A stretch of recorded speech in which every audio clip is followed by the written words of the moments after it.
agora eu vou conversar com o capitão da Polícia Militar, Manuel Alves Guimarães. A gente vai conversar sobre a segurança pública, sobre ocorrências de roubos e até de mortes que são aí ocorridas em crimes passionais. Bom dia, capitão, muito prazer recebê-lo aqui hoje. Bom dia, o prazer é nosso de poder estar aqui representando a Polícia Militar. Bem, quem participa conosco da entrevista é o repórter de polícia, Elton Souza. Olá, Elton, novamente, Sandra. Obrigada pela sua participação aqui hoje. Capitão, Araçatuba, como é que Araçatuba está no ranking da violência? A gente pode dizer que a violência tem aumentado ou foi a população que cresceu? Como é que o senhor avalia esse cenário? O nosso comparativo, que nós analisamos na Polícia Militar pelos os CPIs, os Comandos de Policiamento do Interior. Então, o nosso CPI, que é o CPI 10, ele é um dos poucos que baixou os índices criminais que a gente compara ano a ano. Então, nós comparamos novembro de 2012 com novembro de 2011. Então, nós somos um dos poucos que estamos reduzindo os índices criminais. Então, os nossos índices eles estão abaixo da média. Sem dúvida que nós vivemos essa realidade. Nós vivemos em Araçatuba, nós vivemos na região. E para nós, a impressão que a gente tem, né, que a gente chama de sensação de segurança, o índice está aumentando. Mas por quê? Por causa de alguns crimes, principalmente violentos, né, que chamam a atenção, que há uma comoção, né, da população, e principalmente quando morrem pessoas jovens, né, pessoa que está aí na flor da idade, pessoas muito produtivas, isso chama muita atenção. Bem, já que o senhor tocou nesse assunto, duas ocorrências marcantes, né, neste ano foram ali em frente a uma boate na Rua José Bonifácio, na área central de Araçatuba.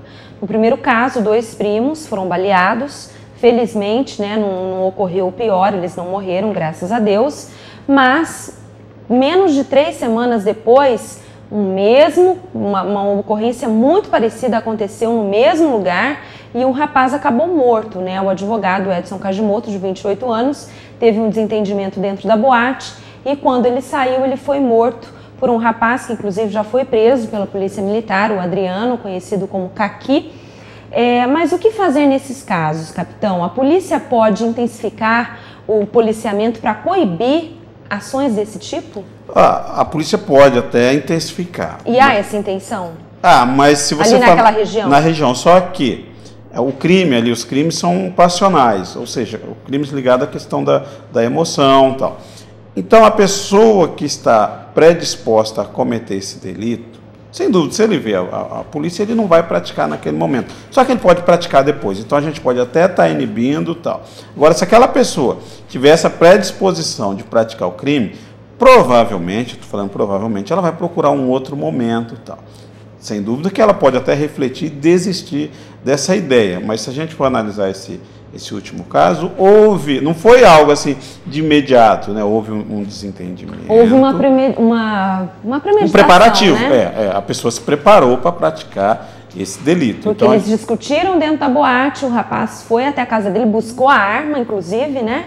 E acabou atirando no rapaz que morreu. Isso. Então, esse é tudo que a gente está tratando são hipóteses. Claro. Mas essa pessoa, se ele sair e ver a polícia, sem dúvida, ele não vai praticar esse delito. Exatamente. Mas se ele está tão emocionado assim, pode ser que ele volte a praticar, ele tente a prática num momento mais oportuno. Como ele pode desistir também. Mas, capitão, o que fazer nestes casos? A polícia realmente pretende intensificar ali o policiamento naquela região da cidade? Não, nós vamos estar intensificando principalmente quando houver ali ou eventos, né? Só sem ter evento não há necessidade, mas quando tem eventos.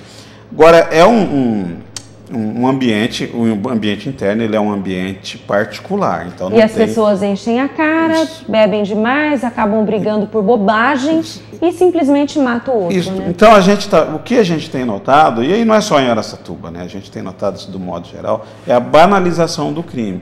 A pessoa, porque é um simples desentendimento. Por causa de ciúme. De ciúme.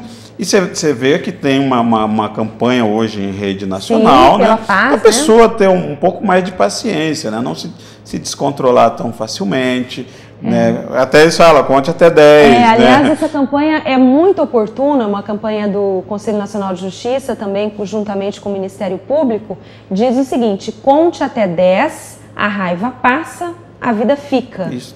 Muito oportuna, né? Eu acho que tem que trabalhar bem a conscientização das pessoas em relação a isso. Porque se você pegar esse crime que ocorreu, a pessoa foi lá, descarregou todo o seu ódio, descarregou toda a sua raiva, só que agora ele está preso. Acaba pagando com a vida também, né, capitão? Porque não vai ficar enclausurado, vai ficar preso. Um bom tempo, a família também sofre, né? A família sofrimento sofre, das duas famílias, na verdade. Junto.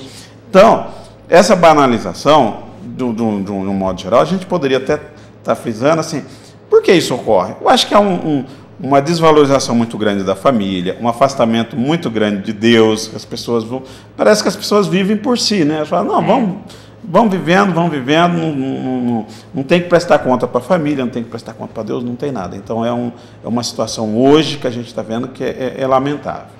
O Elton quer fazer uma observação. Capitão, a gente tem várias ocorrências de roubos e de furtos acontecendo em Araçatuba, à luz do dia e em diversos bairros, né? Inclusive, hoje, pode. Oi, Elissa, eu só queria complementar o seguinte, capitão, hoje o crime está realmente pulverizado ou a gente tem áreas mais críticas aqui em Araçatuba? E se a gente tem essas áreas mais críticas, como que a polícia tem trabalhado e atuado para poder evitar essa pulverização do crime em Araçatuba? E só na esteira do Elton, só gostaria de relembrar aqui aquele caso da recepcionista que foi alvo, né, de um assalto. Ela reagiu, ela recebeu um tiro, né, um disparo. Felizmente ela não morreu, né, graças a Deus, não aconteceu o pior. Mas isso também aconteceu em plena luz do dia, na hora do almoço, né, entre meio-dia e 1h da tarde. E na região central da cidade, onde o movimento é intenso, ali na esquina da Silva Jardim com a José Bonifácio. Esse crime aí dessa recepcionista me chamou muita atenção, porque essa recepcionista é amiga nossa, amiga de adolescência, tal. A gente tinha um contato, ainda tem contato com a família. Mas o crime realmente está muito pulverizado hoje. Temos algumas áreas, a polícia ela mapeia essas áreas, a gente sabe as áreas onde tem ocorrido determinados delitos, a gente tem tudo isso informatizado, tal, e a polícia trabalha com esse sistema informatizado de ocorrência. Mas é imprevisível, porque determinados bairros que a gente sabe são bairros problemáticos, só que às vezes a pessoa não age naquele bairro, ele sai para agir num outro bairro. E ele sai também em busca de oportunidades, né? Se ele vê uma situação que lhe é favorável, por isso que a gente chama a atenção para as pessoas para a questão da segurança primária, que é aquela que você tem que adotar. Você fala, olha, algumas coisas você tem que se precaver. Por exemplo, na sua casa, você tem que cuidar para ter um muro mais alto hoje, às vezes você tem que ter uma cerca elétrica, às vezes você tem que ter um sistema de alarme. Eu acho isso tão injusto com a população. Mas é o inverso, né? A população de bem ela vai se enclausurando, né? Porque as pessoas que seria não do bem estão na rua querendo praticar o mal. Agora, a polícia a gente mapeia, a gente sabe os principais horários, então as viaturas são distribuídas nos principais horários, os horários, por exemplo, que a gente tem uma demanda maior, que seria hoje, vamos pôr assim, o período da tarde e da noite, seria a demanda maior nossa. Tem mais homens nas ruas. Isso, tem mais homens na rua. Sem dúvida que o crime ele pode ocorrer em qualquer momento, tanto que esse homicídio ocorreu a altas horas, né? Isso, foi na madrugada. Agora, em hipótese alguma, o que a gente gostaria e está sempre frisando, em hipótese alguma, a pessoa pode reagir. Né? Não reage em hipótese alguma. Mas, capitão, é uma situação tão complicada, porque a gente nunca sabe qual vai ser a nossa reação na hora de um assalto, por exemplo, porque é uma invasão tão grande, né? É uma violência, você não sabe como você vai reagir. Então, por isso que a gente bate muito em cima disso. A gente sabe que cada pessoa vai reagir de um jeito. Mas se você fica ali, está sempre lembrando, né? A pessoa pode ser que isso colabore para que você não reaja. Por quê? Se você for pegar as histórias recentes, as reações aqui têm sempre sido negativas. Nós tivemos um homicídio também recente em Birigui, por causa de reação. Pois né? Um genro que matou o sogro. Tivemos também lá teve uma família, estava tendo um roubo à residência, uma pessoa foi até ajudar. Ele foi querer ajudar. Né? Ele entrou na questão, viu, e ele acabou tomando um tiro. Quer dizer, a pessoa que foi. Então a gente chama atenção por quê? para estar sempre lembrando, falando, olha, isso, se acontecer isso, tal, tal. Mesma coisa da figura dos pais, da mãe, ela está sempre alertando o filho, porque se ocorrer determinada situação, e você foi alertado várias vezes, você tem uma grande chance de ter um comportamento que seria o comportamento correto. Então, voltamos a afirmar, em hipótese alguma, reage.